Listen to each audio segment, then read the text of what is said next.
Hello friends, welcome back to my YouTube channel. आज हम लोग देखने वाले हैं second year BA BSc BCom Hindi भाषा और संस्कृत के महत्वपूर्ण प्रश्न, जिसमें हम लोग अध्याय 3 और 4 के महत्वपूर्ण प्रश्नों को देखने वाले हैं। और इससे पहले हम लोग वीडियो लेक्चर 1 में पहले पार्ट और दूसरे पार्ट के इंपॉर्टेंट क्वेश्चंस को देख चुके हैं, जिसका लिंक आपको इस वीडियो के डिस्क्रिप्शन में मिल जाएगा। वहाँ से जाके आप उस वीडियो को देख सकते हैं। तो अध्याय 3 यानी दोपहर का भोजन और अध्याय 4 है गिल्लू, उसके इंपॉर्टेंट प्रश्न आज हम लोग इस वीडियो लेक्चर में देखने वाले हैं।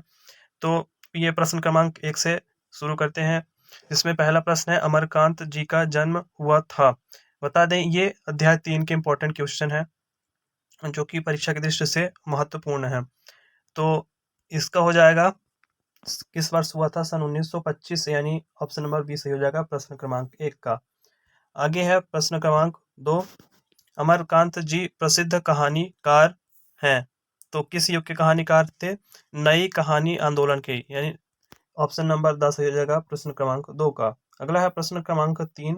दोपहर का भोजन कहानी समाज के किस वर्ग का यथार्थ चित्रण है? किस वर्ग का?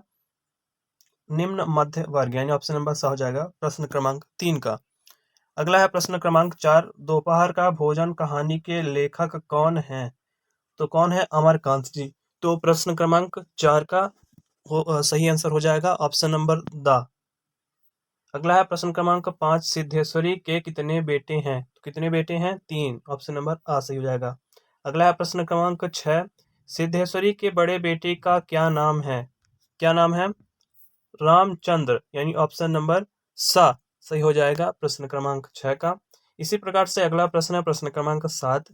सिद्धेश्वरी के मझले बेटे का क्या नाम है? तो मोहन, ऑप्शन नंबर बी सही हो जाएगा। और अगला है प्रश्न क्रमांक 8 अध्याय 3 का। मोहन कितने वर्ष का है? तो मोहन कितने वर्ष का है? 18 वर्ष, ऑप्शन नंबर आ सही हो जाएगा। अगला है प्रश्न क्रमांक 9। दोपहर का भोजन पाठ का मुख्य पात्र कौन है? सिद्धेश्वरी, ऑप्शन नंबर सा सही हो जाएगा प्रश्न क्रमांक 9 का।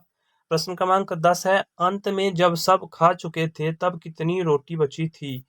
तो 1 रोटी, ऑप्शन नंबर बा सही हो जाएगा। अगला प्रश्न क्रमांक 11। सिद्धेश्वरी के पति का क्या नाम है? क्या नाम है? मुंशी चंद्रिका प्रसाद, ऑप्शन नंबर बा प्रश्न क्रमांक 11 का ऑप्शन नंबर बा सही हो जाएगा। अगला है प्रश्न क्रमांक 12। अंत में सिद्धेश्वरी के अलावा और कौन बचा था जिसने खाना नहीं खाया था? तो कौन बचा था? उसका सबसे छोटा बेटा प्रमोद, ऑप्शन नंबर सा। इसी प्रकार से अगला प्रश्न प्रश्न क्रमांक 13। मुंशी चंद्रिका प्रसाद ने रोटी के स्थान पर खाने के लिए क्या मांगा? तो क्या मांगा था? गुड़ का ठंडा रस, ऑप्शन नंबर सा। अगला प्रश्न क्रमांक 14। अमरकांत को साहित्य अकादमी पुरस्कार कब मिला? तो 2007 में, ऑप्शन नंबर बा सही हो जाएगा। अगला है प्रश्न क्रमांक 15। दोपहर का भोजन कहानी में सिद्धेश्वरी झूठ क्यों बोलती है? ऑप्शन नंबर आ है डर के कारण, बा में सबको भ्रमित करने के लिए, या सा में झूठ बोलना उसकी आदत है, और दा है परिवार में एकता बनाए रखने के लिए। तो ऑप्शन नंबर दा सही हो जाएगा प्रश्न क्रमांक 15 का, परिवार में एकता बनाए रखने के लिए। अगला है प्रश्न क्रमांक 16। दोपहर का भोजन कहानी में कौन सा पात्र बीमार है? कौन सा? रामचंद्र, ऑप्शन नंबर आ उसका सबसे बड़ा बेटा। अगला है प्रश्न क्रमांक 17। रामचंद्र क्या काम करता है? क्या करता है? तो ऑप्शन नंबर आ में है मैकेनिक का, दूसरा है प्रूफ रीडिंग का, तीसरा है ड्राइवर का, चौथा है अध्यापन का।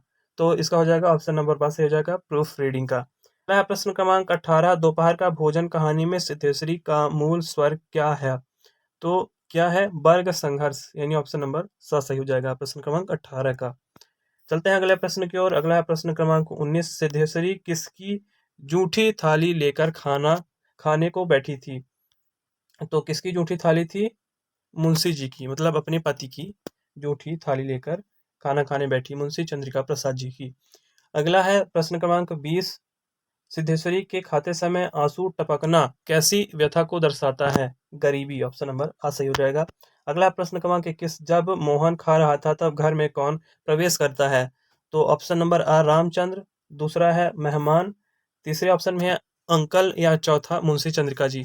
तो मुंशी चंद्रिका जी, ऑप्शन नंबर दा सही हो जाएगा। अगला प्रश्न क्रमांक 12, कहानीकार अमरकांत ने अपने साहित्यिक जीवन की शुरुआत किससे की? पत्रकारिता, यानी ऑप्शन नंबर आ सही हो जाएगा। प्रश्न क्रमांक 22 का ऑप्शन नंबर आ। अब चलते हैं अगले अध्याय के इंपॉर्टेंट क्वेश्चंस को देखते हैं। अध्याय 4 में है गिल्लू, और ये महादेवी वर्मा द्वारा रचित एक कहानी विधा है, जिसमें जिसके इंपॉर्टेंट क्वेश्चंस आप देख पा रहे हैं स्क्रीन पे भी है। तो इस पहला प्रश्न है, कवित्री महादेवी वर्मा का जन्म हुआ था किस वर्ष? 1907 में उत्तर प्रदेश में हुआ था।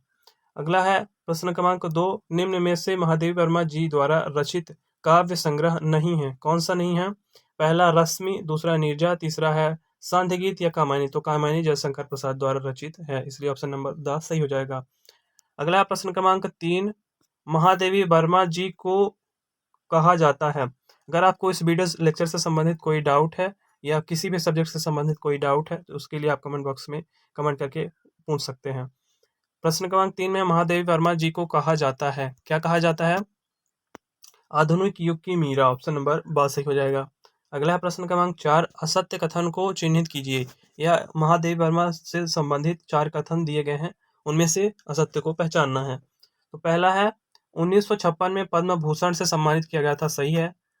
उनको 1965 में पद्मश्री से सम्मानित किया गया था, ये गलत है, और ये दोनों ऑप्शन भी सही हैं। जिसमें लिखा है 1979 में साहित्य अकादमी फिलोसफी से सम्मानित किया गया था, और चौथा है 1988 में पद्म विभूषण मिला, ये भी सही है। तो इसका ऑप्शन नंबर 5 सही हो जाएगा, यानी ये गलत कथन है। चलते हैं अगले प्रश्न की ओर। अगला है प्रश्न क्रमांक 5, जिसमें पूछा गया है महादेवी वर्मा का काव्य बिंदी बिंदी के रूप में जाना जाता है। तो छायावाद और रहस्यवाद, ये ऑप्शन नंबर सही हो जाएगा प्रश्न क्रमांक 5 का। प्रश्न क्रमांक 6 है, महादेवी वर्मा जी की गिलहरी को क्या कहकर पुकारती थी? तो अपनी गिलहरी को सोन जूही कहकर पुकारती थी, सॉरी गिल्लू कहकर पुकारती थी। ऑप्शन नंबर सही हो जाएगा प्रश्न क्रमांक 6 का। चलते हैं अगले प्रश्न की ओर। अगला प्रश्न क्रमांक 7, गिलहरी का लघुगात किसके भीतर बंद रहता था? तो किसके भीतर? लिफाफे, यानी ऑप्शन नंबर आ सही हो जाएगा। अगला प्रश्न क्रमांक 8, गिल्लू का प्रिय खाद्य क्या था? काजू, ऑप्शन नंबर द सही हो जाएगा। ये इंपॉर्टेंट क्वेश्चन है, इस चैप्टर का पूछा जाता है, प्रश्न क्रमांक 8। और चलते हैं अगले प्रश्न की ओर। अगला प्रश्न क्रमांक 9, पुराण के अनुसार पक्षियों का गुरु किसे मानते हैं? तो किसको? काक भुसुंडी यानी कौवे को पक्षियों का गुरु मानते हैं। अगला प्रश्न क्रमांक 10, गिल्लू संस्मरण किसके द्वारा लिखा गया? तो महादेवी वर्मा, ऑप्शन नंबर 10 सही हो जाएगा। अगला प्रश्न क्रमांक 11, लेखिका को जूही की लता को देखकर किसकी याद आई? तो किसकी? गिल्लू की, ऑप्शन नंबर 12 सही हो जाएगा प्रश्न क्रमांक 11 का, ऑप्शन नंबर 12। अगला प्रश्न क्रमांक 12, गिल्लू सुराही पर क्यों लेट जाता था? तो क्यों? गर्मियों से बचने के लिए, ऑप्शन नंबर आ सही हो जाएगा। अगला प्रश्न क्रमांक 13, गिल्लू को कहाँ दफनाया गया? तो सोन जूही की लता के नीचे, ऑप्शन नंबर सही हो जाएगा प्रश्न क्रमांक 13 का। अगला प्रश्न क्रमांक 14, सोन जूही की लता के नीचे गिल्लू को क्यों दफनाया गया? तो ऑप्शन नंबर आ है जिससे उसकी खाद बन सके, ऑप्शन नंबर बा है जिससे उसे शांति मिल सके, ऑप्शन सा है जिससे वह महादेवी जी की आंखों के सामने रह सके, और ऑप्शन दा है लेखिका को विश्वास था कि किसी बासंती के दिन वह जूही के पीले फूल के रूप में अवश्य खिलेगा। तो इसका नंबर दा सही हो जाएगा प्रश्न क्रमांक 14 का, ऑप्शन नंबर दा। अगला प्रश्न क्रमांक 15, कौवे को अनादरित प्राणी क्यों कहा जाता है? क्यों कहा जाता है? क्योंकि कौवे की कांव कांव को अवमानना के अर्थ में प्रयुक्त किया जाता है, ऑप्शन नंबर स, प्रश्न क्रमांक 15 का। प्रश्न क्रमांक 16 है, लेखिका के अस्वस्थ होने पर गिल्लू क्या भूमिका निभा रहा था? तो परिचारिका की भूमिका, ऑप्शन नंबर आ सही हो जाएगा प्रश्न क्रमांक 16 का। और आगे देखते हैं प्रश्न क्रमांक 17 इस अध्याय का। गिलहरियों का जीवन कितना होता है? कितने वर्ष का होता है? तो ये होता है 2 वर्ष का, यानी ऑप्शन नंबर बा सही हो जाएगा। अगला है प्रश्न क्रमांक 18, गिल्लू पाठ के माध्यम से हमें क्या प्रेरणा मिलती है? हमें पशु पक्षियों से प्रेम रखना चाहिए, ऑप्शन नंबर सा। अगला है प्रश्न क्रमांक 19, सोन जूही की हरी हरी लताओं में कौन छुपकर बैठता था? तो गिल्लू नाम की गिलहरी, ऑप्शन नंबर आ। अगला है प्रश्न क्रमांक 20, लेखिका ने काक भुसुंडी किसे कहा? तोते को, कोयल को, ऋषि को या कौवे को? तो ऑप्शन नंबर द कौवे को। प्रश्न क्रमांक 21, पितृपक्ष में कौन सा पक्षी हमारे पितरों के रूप में आता है? कौवा। ऑप्शन नंबर आ सही हो जाएगा प्रश्न क्रमांक 21 का ऑप्शन नंबर आ।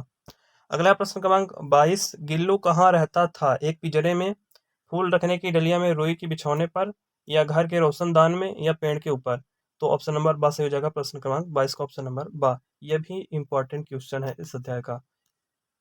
और प्रश्न क्रमांक 23 है, भूख लगने पर गिल्लू कैसी आवाज निकालता था? तो ऑप्शन नंबर आ चिक चिक की। प्रश्न क्रमांक 24, जब लेखिका अपने कमरे में नहीं होती थी तब गिल्लू क्या करता था? तो क्या करता था? खिड़की की खुली जाली द्वारा बाहर चला जाता था और दिन भर गिलहरियों के झुंड का नेता बनकर डाल पर उछलता कूदता रहता था, यानी ऑप्शन नंबर द। प्रश्न क्रमांक 24 का ऑप्शन नंबर द सही होगा। अगला है प्रश्न क्रमांक 25 और इस अध्याय का अंतिम प्रश्न है, अपना प्रिय खाद्य न मिलने पर गिल्लू क्या करता था? तो क्या करता था? रुष्ट होकर बाहर चला जाता था, ऑप्शन नंबर द सही हो जाएगा। तो अगर आपको इसी तरह और भी वीडियोस चाहिए तो आप चैनल से जुड़ सकते हैं, चैनल को सब्सक्राइब कर सकते हैं। Thank you for watching the video. जय हिंद।